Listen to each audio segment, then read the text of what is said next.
Hello, church. We're looking at 2 Timothy chapter 2 today for our daily Bible reading.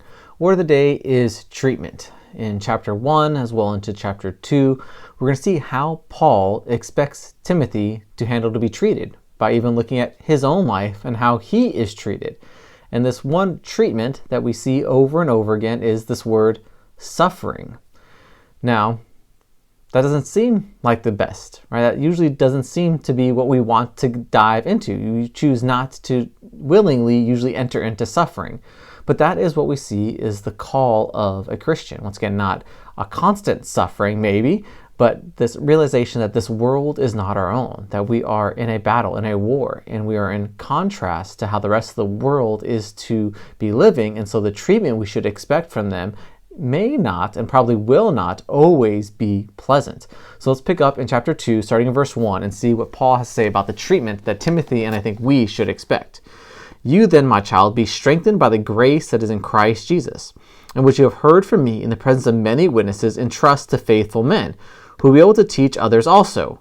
Share in suffering as a good soldier of Christ. Into verse 4, no soldier gets entangled in civilian pursuits, since his aim is to please the one who enlisted him. An athlete is not crowned unless he completes according to the rules. It is the hard-working farmer who ought to have the first share of the crops. Think over what I say, and the Lord will give you understanding in everything. Right? This aspect of suffering, he talks about in chapter 1, he's talking about it here in chapter 2, that we are to be about making disciples. That is the first part of chapter 2 in the first few verses, is that Timothy got instruction, got guidance from his grandmother, from his mother, from Paul, and he is now to then train other men to go do the same thing. Realizing there is going to be some suffering in this, but that is part of the bargain. That's part of the deal. But there's also great joy.